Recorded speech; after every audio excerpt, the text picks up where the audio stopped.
All right. Hi, this is Curt And Brad Pinsky. and we're here for another edition of Fire Law Roundup for November 20th of 2023. Brad, go ahead while I deal with this. Awesome. Well, I am in Florida at the moment, but we don't have any Florida cases. So I'm on vacation. So if I sound a little weird or look a little funny, hey, that's what it is. But that said, speaking of looking a little funny, let's go to Indiana.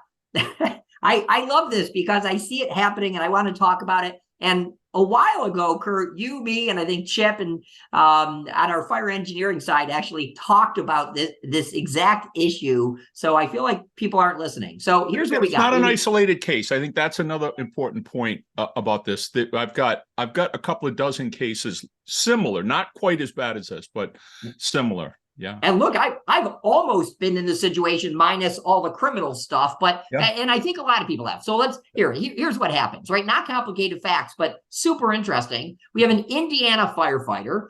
He claims, and I think he's right, that he stopped to assist a motorist whose vehicle was damaged, and he flips his lights on. Right? If we stopped right there, I really don't have a problem with it because what happened is there is surveillance video. And by the way, guys, this is why you should have dash cams in all your vehicles, including your chief's vehicles. But he flips his lights on, pulls the person over because he said the vehicle was smoking. And it turns out, we believe, based on some news footage and police footage, perhaps, that the vehicle was actually smoking. So at this point, I personally, you may take a different view, but I don't have an issue. Look, he pulled him over because how else do we get his attention? Your car's smoking. Yeah, and I'm not even sure that he pulled him over. I think that the vehicle may have been stopped initially. Now there was Oh, some and he pulls behind him. Yeah, but there's some Okay. factual questions about whether or not there was just one incident or two incidents, where he initially pulled up behind him and then the driver moved and he went after him with the lights. Well, So there's the problem, right? well, there's the factual question. There's some unknowns here. So what gets worse for our viewers, what gets worse is he must have radioed. We're making some assumptions, right? This is very early in the investigation, as far as I know, but he must have radioed that he was behind this vehicle or pulled over to help. But in any event, he gets notified that this individual who's driving the car, allegedly, is wanted and could be armed. Right. At that point, I don't know what the guy's doing, right? At this point, I'm not trying to be critical, but he's charged. If what he's charged with is true, the guy's nuts at this point. So what happens allegedly is that he then goes up to the person and pulls his gun, right? The firefighter pulls his gun. Allegedly, he's accused of identifying himself as a police officer and allegedly threatens to shoot the guy. And again, this is where the facts kind of come in, because according to him now, the man, he's already behind the man with his lights on, and now he knows that believes that he's wanted and may be armed, and now the man gets out of his vehicle and starts coming towards his vehicle. Allegedly. Allegedly. But right. But that's where the facts now. So right. let's say he's right, he's justified up to the point where he stopped to assist, he puts his lights on for everyone's safety. We're all good with that. Now right? He's observing the man get out of his vehicle, who may be armed and is wanted, walking towards his vehicle. He apparently is armed, and he's got his wife and son, or wife and I don't know if it was a son or daughter, but an adult son, adult child in the vehicle with him. Okay, so now he's got his family in the car, and the guy's walking towards him. At that point, he takes out the gun. Right. Now, my advice personally would be back the car up and leave.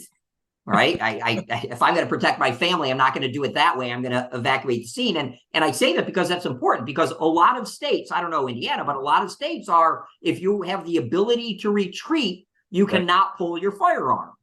Right. And I hope that everybody, if you carry in your own state, your requirement to retreat. And that's either requirement to retreat if you're in public. In some states like New York, the most liberal and worst of all states, you don't allegedly have to retreat if you're in your house, although you're definitely going to jail. But even before we get to retreat, you cannot escalate a non-deadly situation by making it deadly.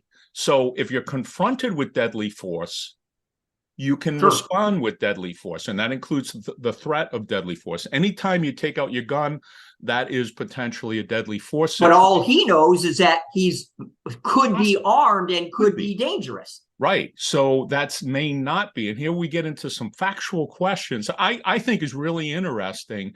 And there's another twist on this, which I mean, I conceal carry. I know you do. And, you know, we're big on Second Amendment. We both are advocates for Second Amendment. Okay.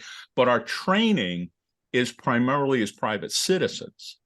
Okay. Right. When you start acting in a way that you are a government agent, and you're authorized by government to have lights on, now you're a government agent. The laws that relate to the use of the weapon now go beyond what they are for a private citizen carrying a weapon. And now you've got to look at the training that police officers have. And there's a bunch of different standards now, Fourth Amendment, 14th Amendment, that have to be considered. So.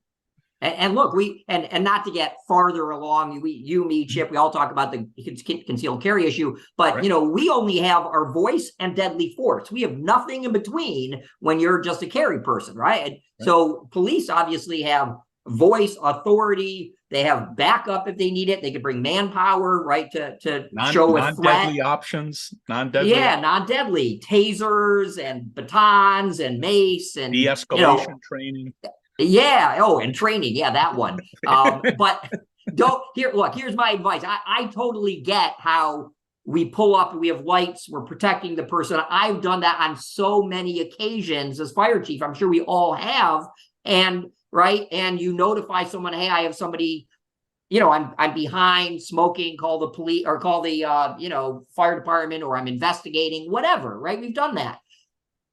I haven't actually given them a license plate, frankly. I don't know where that comes in so that they could have alerted them. But I think because he gave the plate, it starts sounding like he's sounding like a police officer. Now, I don't know whether he's charged with pulling his gun. He's charged with impersonating a police officer. We have seen a lot of impersonation cases where just the use of the lights is what causes the impersonation. Usually, however, in private unmarked vehicles, not in vehicles that say fire department all over them. It's hard to impersonate someone, right? But you do this in your own private vehicle, and you may very well get charged with impersonating a police officer. In my private vehicle, when I had the lights and sirens in it, they all thought I was DEA. They never, right? They like, why is someone driving an Audi with lights and sirens in it? But this is a dangerous move, right? And things we do are dangerous unintentionally. So we don't know.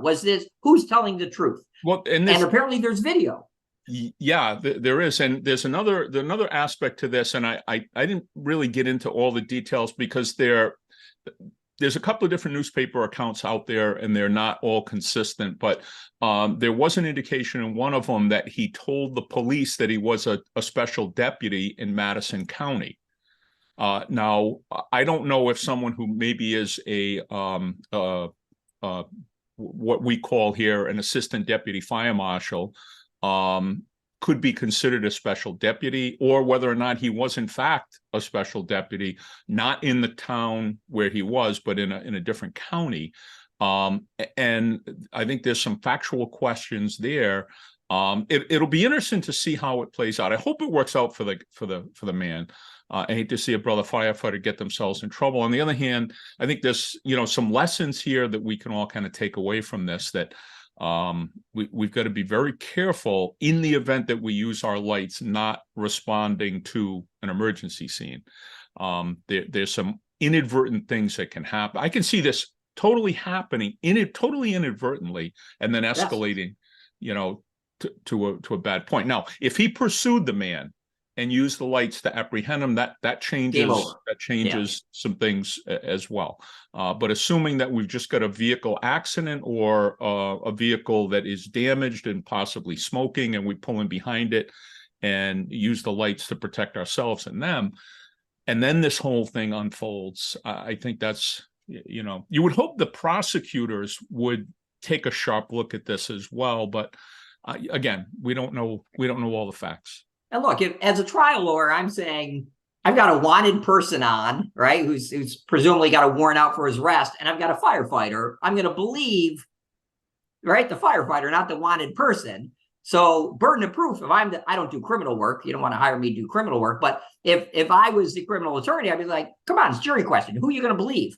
But I go back to where I started. If you have lights and sirens in any vehicle, marked or unmarked, you need to have a dash cam, because this is the stuff that's going to happen that you're going to get accused of. Gonna help you or hang you. Yeah. All right. One thing I just want to point out here is let me give you another hypo. Okay, we have an off-duty police officer that comes upon a building that's on fire, and he maybe rescues some people or whatever it may be, but goes around and breaks a bunch of windows. I'm sure that never happens. Okay, but in terms of our response to someone who does that, even though we don't like the fact that you broke the windows, we probably say thank you. Yeah. Okay. Great fire now. Right. But nonetheless, it's not as welcome, when we get involved in what law enforcement should be doing. So. Right. And look, please, you used the word pursue. Please don't pursue anybody. I remember listening, I was driving my chief's car and I hear another fire chief call in and say, I'm in pursuit of, and 911 got to be like, please break that off. Like, we don't pursue, right? That is not a fire. If anything happens, and we're going to get to negligent driving or a criminal driving issue soon, backing up in this case, but don't pursue anybody. If you think you are not a cop, if the cops want to pretend they're firefighters, fine, right? I can't stop that, but do not pretend you're a cop. Come on, you got the desire going the wrong way. Cops want to be firefighters, not the reverse. So don't act like it. There you go. Okay, let's go to an easier one. We'll kind of dispense of this quickly, but Alabama, we have a firefighter who's sentenced to 8 years on drug and computer charges. It's the computer charges that I want to spend the time on, because that's the funnier part. But he's pled guilty. There's no allegations here. He's pled guilty to stealing fentanyl, a lot of fentanyl, 42 vials of fentanyl. And he's right. So let's stop on the fentanyl. The first thing I wonder is, what is the department doing that you're not catching 42 vials of fentanyl missing? I don't mean to be beating up on the Dothan Fire Department, right? You're the victim of a crime, but I do want to point out fentanyl theft by firefighters, paramedics, EMTs is not rare. This is not like I can't believe that happened, right? But you need to have a system where you are checking that, is the fentanyl, are the drugs still there? That is not always easy to do. And I just had a conversation with our state about this same thing. I'm getting off topic, but let's do it anyway. Look, I checked the narc box, right? And fine, I had a fingerprint in, I have to put a little tie on it, I have to put my initials on it, and I checked it and I say it's full.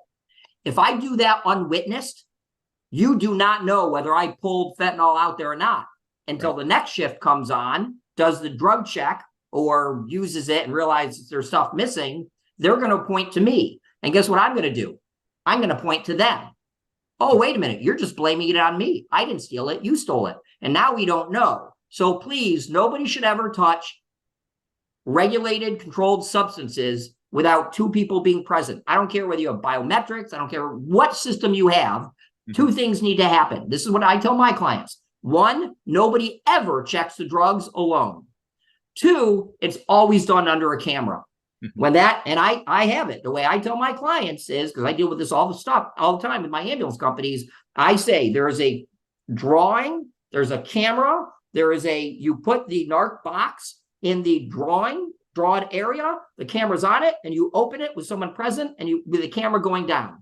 That's the only way you're going to stop theft. In any event, this person stole 42 vials of fentanyl and is charged with drug trafficking as well. One more thing before people think that it's just that the vials were missing. I don't know about the facts in this one. The vials might have been there, but they no longer had fentanyl in them, or 100% fentanyl. They might have been 50% saline or whatever. But they're caps, right? I mean, they should have noticed. Somebody at some point should have noticed. Right. And again, I don't know whether it's the vials or whether they refilled them, but the caps are paramedics know what I'm talking about. You could tell. I don't know. And Amy, here's the really part that I found interesting on this. He then, while on bail, it sounds like New York State. We don't put anyone in prison. Everyone's on bail. Go out and kill anyone you want. But while on bail, he works for Houston County Emergency Management. Now, that's right off the bat. How are we allowing anybody to work in an emergency organization ever when he's on bail? He's out on bail, and he's presumed innocent. And the answer in part may be that he was a contractor. He wasn't hired as an employee, but he must have been working as a contractor. But nonetheless, that contractor position gave him access to sensitive law enforcement information. And he then starts tampering, right? He then starts tampering. Accessing it. He accessed it, so. Jesus. Yeah. I look, we, in New York State and many other states, we don't have access to federal background checks. We don't do fingerprinting. I don't know if in your state we do, but firefighters, at least in New York and many other states, are not allowed to be fingerprinted, such that they are checked like you would with a gun permit, that you can run a federal criminal background check. Guns we can check, but we're going to hire somebody. We can't check. So which is a real problem. Why aren't we able in every state to run background checks? Yeah, it's right? I think we know why. So yeah. By the way, if you want the solution to it, I've joked about this before, but I really give this advice. If you want to be able to run background checks on every applicant, require them to apply for a gun permit. You must apply for a gun permit. I'm sure I'll face a civil rights suit somewhere, but nonetheless. Okay. Anyway, now let's go to Ohio. This is where we're going to slow down, right? This is really an important case. And look, this is very Ohio specific, but it's not, because the alleged failures in what we're about to talk about are extremely common. All right, the backing without a spotter, without maybe working equipment. We'll talk about all this. Okay, so what we have is we have a court decision that said, and we have a lawsuit that alleges very simply the fire was over. The driver of a tanker or some sort of shuttle. I'm assuming it's a tanker, but yeah. Right, and by the way, I don't want to offend our wildland people. It wasn't a tanker. Right.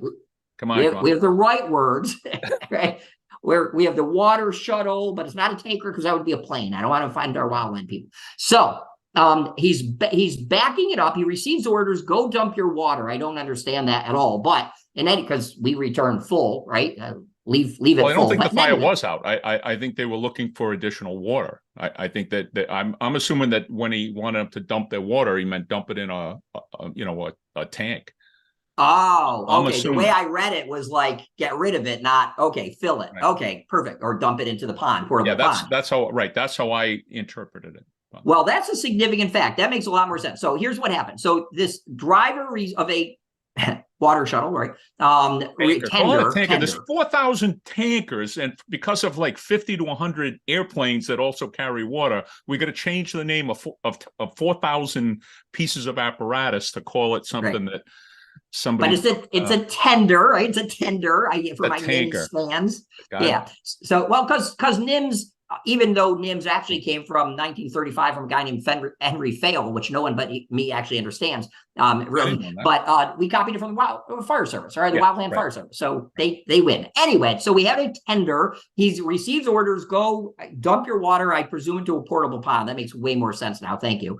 And as he does that, he backs over two elderly people who are allowed to be in the area. That's the first big mistake, and as we all know. But I think it was either their daughter's mobile home or one of their family members' mobile home. Right, and they said, okay, stand over here, right? But nonetheless, they're still in an active area. The allegedly, and these are all allegations, right? And in fact, even at this point, because it's a motion to dismiss, don't worry, I'll catch everyone up, I'll explain it. But this is just a court decision saying there's a lot of questions of fact. So I'm going to keep saying allegedly because these are still just allegations. So allegedly, well, unquestionably, he backs over the couple, drags one of them, I think kills one, drags the other. No, they both died.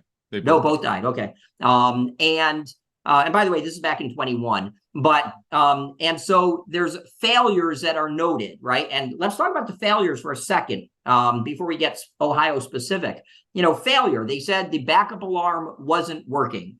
Failure. We didn't train you to always use a spotter. failure, you didn't comply with a policy that may have required to use a spotter.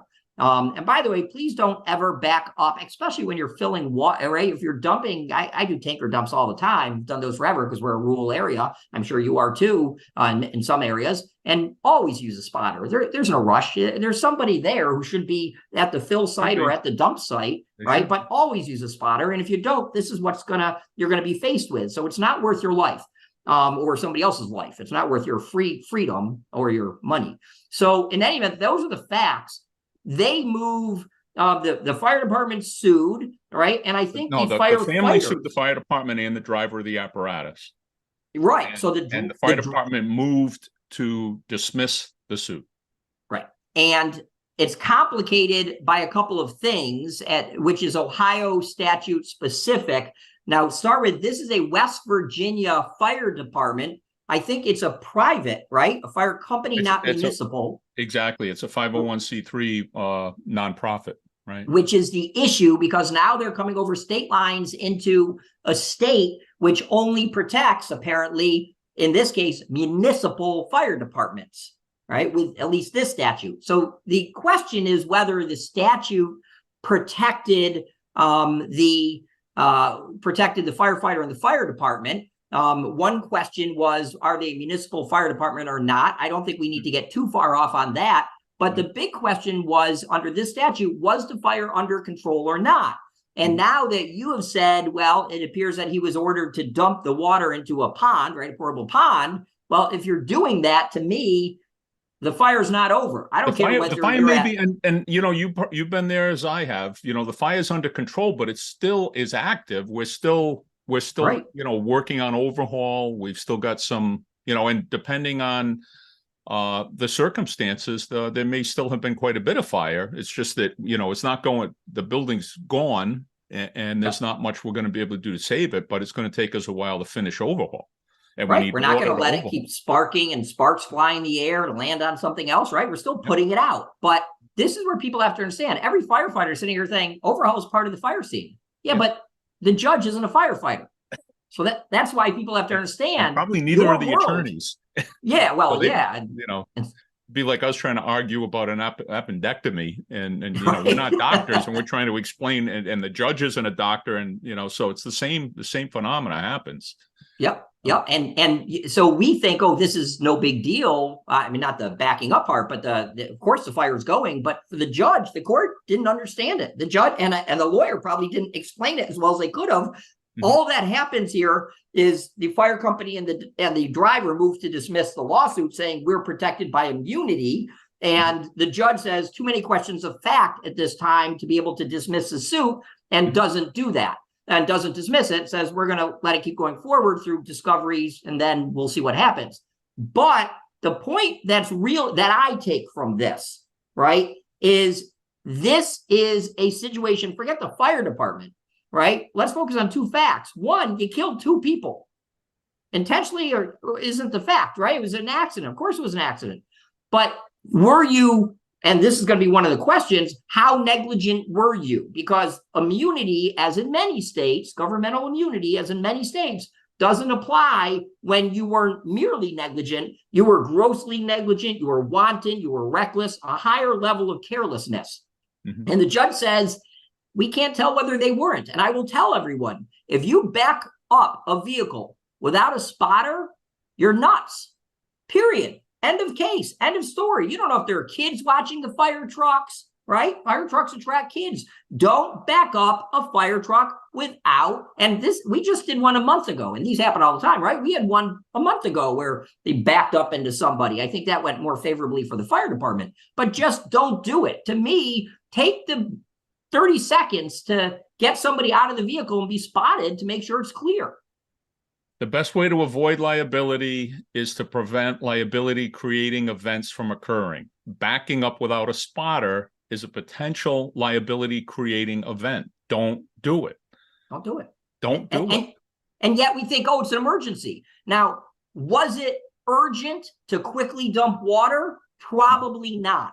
And that's where I think the court really is going to ultimately focus. There was no urgency to allow you to dismiss the need for a spotter. But again, I hate to say it, I mean, take off our need, your and my need to defend the fire service, which we vehemently want to do all the time.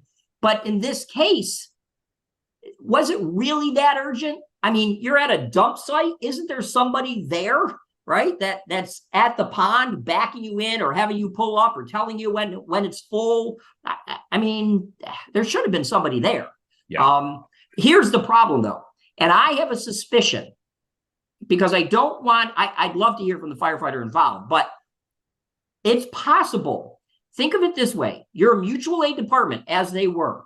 They pull up to the dump site, right? And maybe they had to back in. And I don't like backing in at dump sites. There's too many people around. Bad idea if you can avoid it. However, think who's backing you up or not. They're not from your department. Right. They may very well, you're just in a long line of tankers coming from somewhere, right? There could be 10, 20, 30 departments unrelated to whoever's got the dump control of the dump site. Interestingly, here is, why isn't the fire department, and maybe they are, but I don't think so. You tell me, Curt, why isn't the fire department, who is in control of the dump site, a defendant here? Yeah, probably because the attorneys involved don't understand what happens, and they're looking just at the owner of the vehicle and the driver of the vehicle, and they're not looking at the bigger issue. And also the other side of it may be that they've already concluded that the local fire department has immunity. Again, one of the interesting parts about this Ohio case, to me anyway, is their very narrow scope of who the immunity applies to. It applies to a municipality, no question, right, when you're providing a fire department. It can extend to a volunteer fire company, a 501c3, if the municipality has an agreement. Well, this is, number one, a municipality in a different state. So that's probably number one. Problem number two, and they didn't talk much about this, but it was mentioned in the decision, was that the agreement between the, the Williamstown, West Virginia Fire Department and the town of Williamstown had expired. So now but that was another thing that the judge said, that's a question of fact, whether or not it was still valid, whether or not it still called them in. That, right. Those are all things that are going to have to go through the, at least not at this stage. They're not going to dismiss it on a motion to dismiss. It might be decided summary judgment further down the road, but it's not something that he felt should be decided on a motion to dismiss. Right. So there are, look, if you and I were defending this, God forbid prosecuting it, right? But if you and I were defending this, which is normally where we would be, we would have a firefighter's view of how that scene should have operated, may have operated. And again, the lawyer who's defending this may have no fire background to understand what's actually happening at a dump site. So, and these matter. I think these facts matter, because if somebody else is in control of the dump site and says, okay, go there and dump, and they got instructions, who knows? Who knows? Maybe there was a conversation. Hey, yeah, just go over there. You're clear. Nobody's around. Don't worry about the old people. I don't know. There's a lot more, but this is very early. We are certainly, to me, this may go to trial. This may not. It depends on what their insurance limits are, or if it's even insured. In some states, when you're on a border state, and I've seen this, there are fire companies who go over the border. I just dealt with one between New York and New Jersey, and I forced the New Jersey department, who's bringing one of my New York clients into them. I said, you bet, I want separate insurance. So like, oh, we got a state law. I want separate insurance for that company going over out of state. Who knows? Right? I mean, you have to research it. And I mean, you can't assume that your insurance or even your laws. I remember when I wrote legal considerations for fire and emergency services, there was an interesting case where, and I forget what the two states were, but in one state, workers comp covered the employee and extended to volunteers. But the firefighter who came from a different state had a different law. I forget, it might have been the opposite.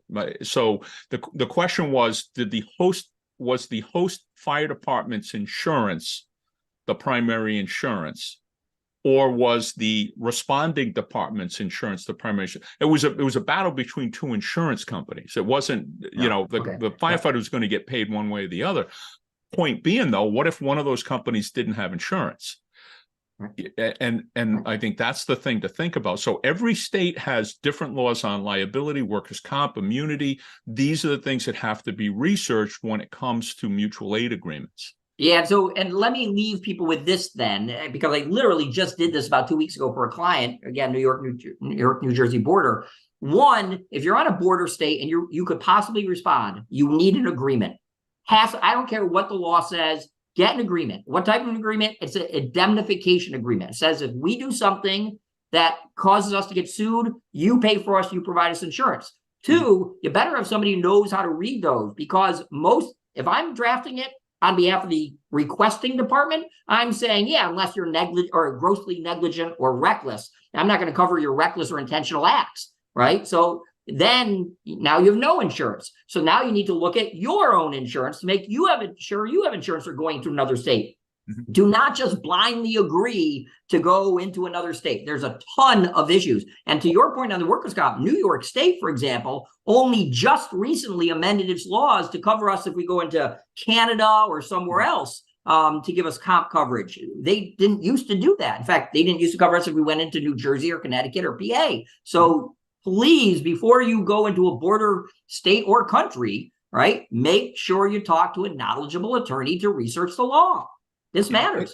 One of the things that we have here, it's called the Southern Massachusetts, Rhode Island, Connecticut. It's got an acronym there, but it covers the region that we're in. But it's a mutual aid pact. So we don't have individual mutual aid agreements. Sure. But it's a mutual aid pact. But and I think the pacts are a better way to handle it. Okay. But where you don't, like the Rhode Island fire chiefs really were instrumental in getting that organized. But if you don't have a chiefs organization or another organization to get it organized, then you're stuck with having individual agreements, which I think can be burdensome for each department.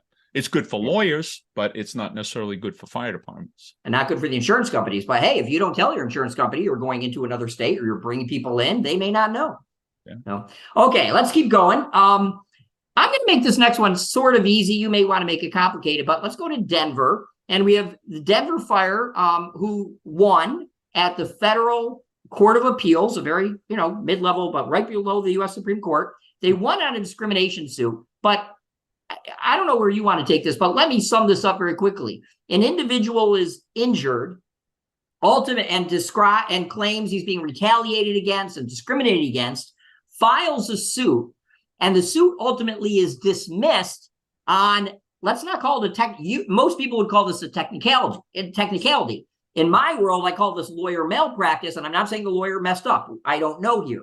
But they missed a filing date, a 300-day filing date, not because they didn't file in what they thought was the right time, but because they didn't file in what the court said that was the right time. So you have 300 days from something, that's what we're going to talk about, to file your suit. And here in the ADA and Title VII, this was an ADA issue, but it follows Title VII. And what happened here is the individual claims I'm constructively discharged on a certain date, and the court found that he was constructively discharged on the day when he gives notice to the Denver Fire Department. So what happens though is they don't start, the plaintiff, the person who's discriminated against, allegedly said that I filed from a different date. He uses a later date saying, well, but this is when I was actually discharged. And the court says, no, when you gave notice, that's when you are constructively discharged. So in other words, they messed up the date. I don't know that it matters. We can explain what I'm saying. Looks like it's 3 days as I see it. It's about a 3-day difference. Yeah. And by the way, there is no, we'll just waive it for good cause with these things. 300 days is strict, and you miss it by a day. There's not like, oh, judge, please, in the interest of justice, just, let me sue them. You're out. So here they have that a constructive discharge claim accrues, meaning the time starts ticking when the employee gives notice of his resignation, not on the effective date of the resignation. So if you go to your employee and say, you're discriminating against me, you're doing this, you're doing that, I'm out on a later day. No, it's the earlier day when you told them you're done. So here's my whole point to this very complicated set of facts. I look at this easily. When you go hire a lawyer you better ask your lawyer if you know this law. Do not start right? How many discrimination suits have you handled? How many ADA suits have you handled?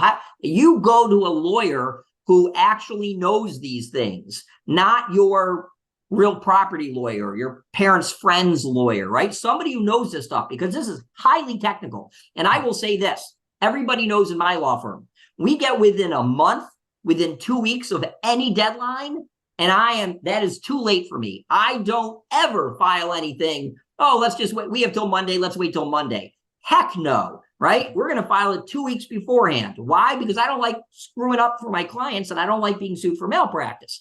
So please, when you hire lawyers, make sure they understand these very complicated issues and always err on the side of the earliest date possible, right? Especially for filing. And this comes up a lot, not just in this case. I'm going to expand this issue. All the time we have, well, I was injured here, but it might have happened here. Well, this is the first date. Choose the earliest date ever for the date your time starts ticking to file any claim. You'll never be wrong that way. And this firefighter, David Perez, he's got some other litigation. You and I spoke about him last April, I believe, if I'm not mistaken. And he's got a separate suit now against the city and the union over roughly the same things. I don't know if one's going to, I don't know how factually he's going to be able to pursue them, but it's essentially over the same things, claiming that they just go back. It's April 18th that it was posted, but a Denver firefighter who was placed on light duty and later granted a disability pension following his injury has filed suit against the city and IAFF Local 858, claiming they conspired to violate his rights. So he's going under more of a civil rights type of. Of course, conspiracy requires an underlying claim of wrongdoing. Yeah. So, you know, I don't know, but he's got another avenue. So, which makes it kind of, I wonder why he decided to pursue this on appeal, but at any rate, he has some other recourse that he's pursuing as well. So his next stop after this 10th Circuit decision would be the U.S. Supreme Court. I don't think it's going to be of significance enough for the U.S. Supreme Court to entertain it. He may appeal it, but the U.S. Supreme Court is very limited in the number of cases that they take. They get somewhere 8,000 to 10,000 applications, and they take less than 200 cases. Yeah, you've got like a less than a % chance of getting there. So yeah, it's very, very difficult. Yeah. Okay, why don't you pick up the FLSA? This is a common issue. This shouldn't shock anybody, but it always seems to. Well, it continues to be a problem, and there's a lot of misunderstanding about it. But we've got a firefighter, is actually the union president in Lancaster, Pennsylvania. He's president of IAFF Local 319. And he's filed a class action lawsuit claiming that the city, when they calculate overtime pay, have not included has not included longevity pay in the rate or the calculation for the overtime rate. And the wording of the FLSA is a little bit complicated. They use this term regular rate. Only you would say it's a little bit complicated, by the way. Well, it's a little bit. I think the Supreme Court has referred to it as perplexing, but it's a little bit complicated. But essentially what regular rate means is it's not just your hourly rate, what you think of as your hourly rate. When you're paying someone overtime, you have to include, and here we go, you have to include everything that would constitute remuneration.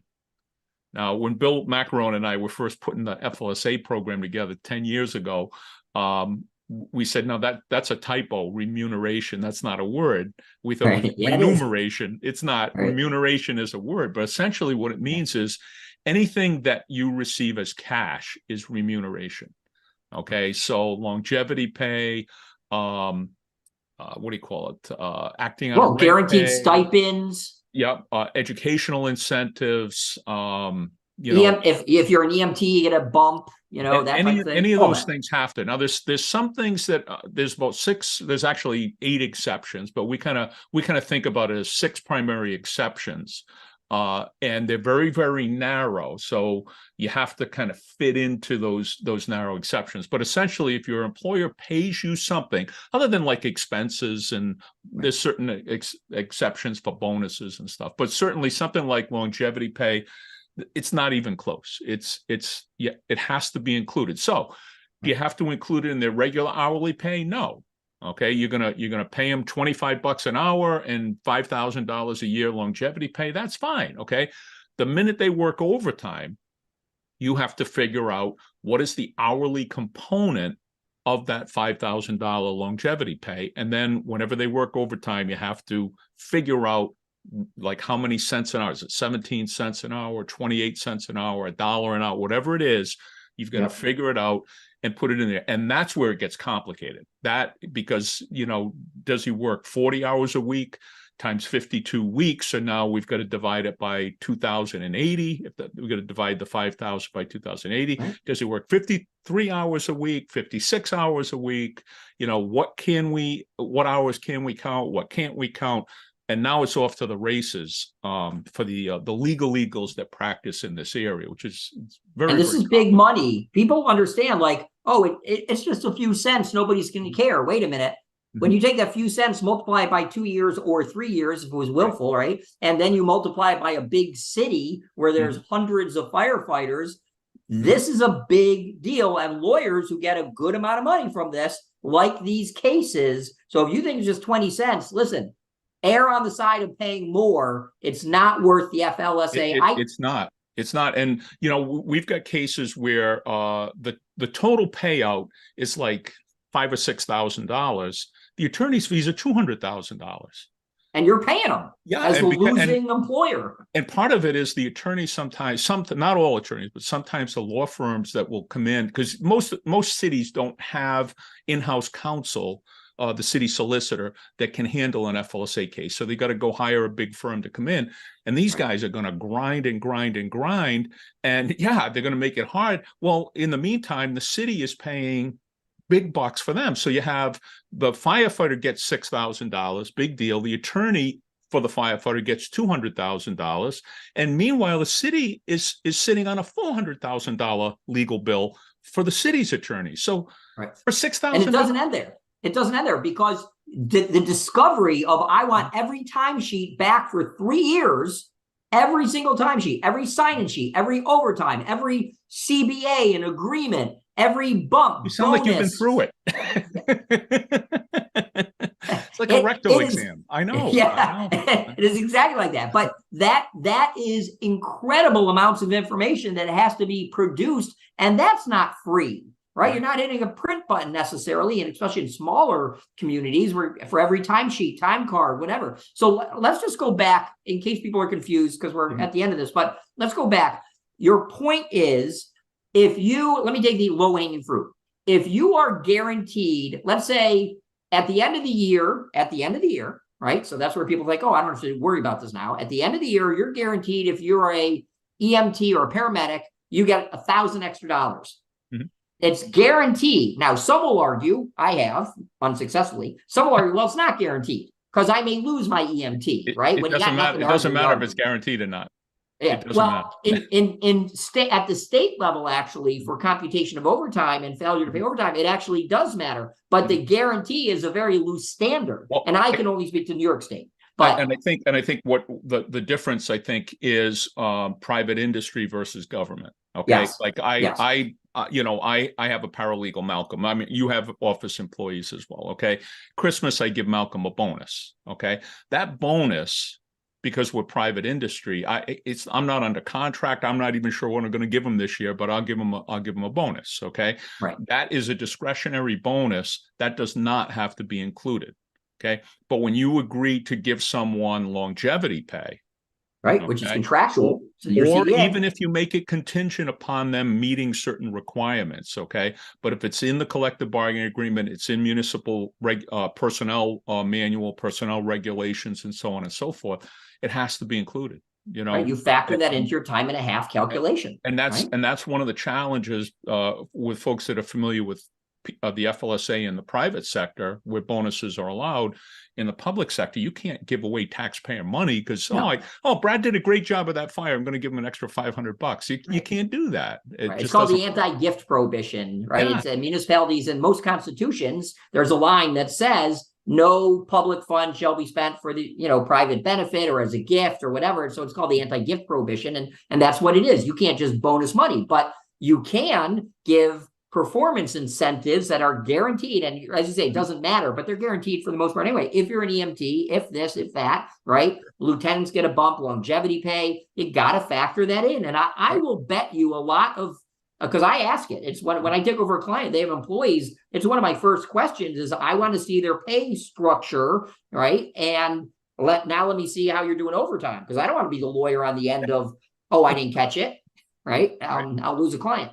But yeah, please, if you're a union, look at this. If you're an employer, look at this. On both ends, it doesn't matter. Make sure you're including anything in the CBA, any payments that you're going to give them, which are mostly guaranteed payments, right? Not discretionary. But either way, if you give payments, additional payments, include them in the calculations, or it's going to hurt. Yeah, and I saw a news article about this lawsuit, and the city was quoted as complaining that the union never brought it to our attention. Not their obligation. Well, there's a more important reason. When, like right now, if somebody comes to me right now and wants to file an FLSA suit, we're gonna file it Monday morning probably, okay? Because if you let it go like 3 or 4 months, then you lose the ability to go back and recover that money. Whereas if we file it now, then basically, what's tomorrow? Tomorrow's the 21st. Then basically we're going to be able to go back 3 years or 2 years or 3 years from November 21st. If I wait until February 1st, we're going to go back 2 years or 3 years from February 1st. So we're going to lose money. And, is it going to make a difference on the front end? Maybe, maybe not. It's going to be up to when the city figures out, oh boy, they were right. And now we got to start calculating this properly. Right. So. And I will say, I do HR manuals for a living. I do them constantly, HR manuals. And it matters whether you're private or government. I have two separate types of manuals. But I put into every one, all right, I'm going to unveil the secret here, but I put into every one. Yeah, it's the employee's obligation to notify us of time card errors. You have a week to do it, and then we will investigate and pay. Yeah. But for FLSA, that's not going to carry a hill of beans for the most part. May help on willful, right? Yep. It may help on the willful thing. So it'll cut out a year of damages from, now you can only go back 2 years, not 3 years. I've never seen a case on that, but that's my intent when I add it, right? But it's not going to stop. We're not going to be able to turn to the employee and say, well, you should have known the FLSA. You should have known how I calculate your overtime. This is on you, not me. It's not going to do that. I'll save you a year of damages, which will be huge potentially, but I don't think that line transfers the blame to the employee. What it's more supposed to be is, when I usually use that is, hey, I didn't tell you that I worked from home. I didn't tell you that I went to this class. I didn't tell you I did this stuff. And now a year later, I'm telling you I did it. Well, okay, that's on you, the employee, right? Maybe on the employer in rare circumstances, like I paid you to go to the training. I should have known. But for the most part, but I don't want any employer to think, oh, we're going to put this on the employee. That's a mostly losing argument. Yeah, our friend Brian Massett, who teaches the FLSA, has a saying about the FLSA, and he says, if you think you're going to do something to make it easier for you, forget about it. Okay, the FLSA is not intended to make it easy for the employer. That's not within what the goal of the FLSA is. So if you think you're going to do something that's going to save you money or an easier way to do it, it's probably not going to work.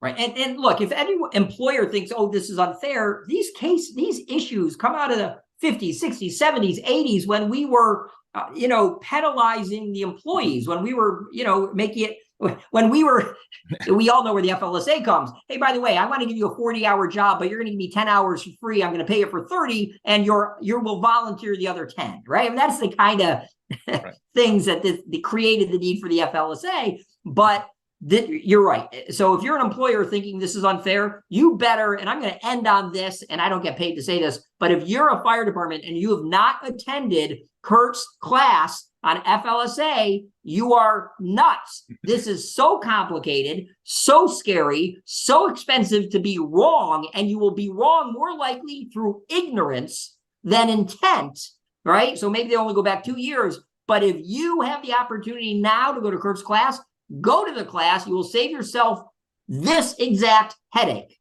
How's that? And we should have not a paid advertisement. No, I appreciate that plug. And next one, we got one. We're going live. We're going in Georgetown, Texas, in February. So we're excited about that. This is our first live delivery since COVID started. And so we're excited about that. I'm not sure we'll see, because a lot of people are kind of saying, well, we really like the online delivery, and so we may do one a year, but I don't know. We're going to see how it goes in February, and then make a decision if we're going to stay online maybe once and then continue to go live or what. But that'll be. Well, when you sign up for Curt's class, use code Pinsky, and I get a 10% bump. So now. Well, Brad, Hi, Curt, I appreciate it. I appreciate it. And again, Brad's in Florida this week, so he's got some commitment tomorrow. And I was in Washington last week, so we're getting back on the road again, I guess you could say. But at any rate, that's going to do it for another edition of Fire Law Roundup. We'll see you again next week. And Brad, thank you, and my best to Nicole, and enjoy your week in Florida. She's in the pool, so that's where I'm going. So all right. Thank you to everybody for watching.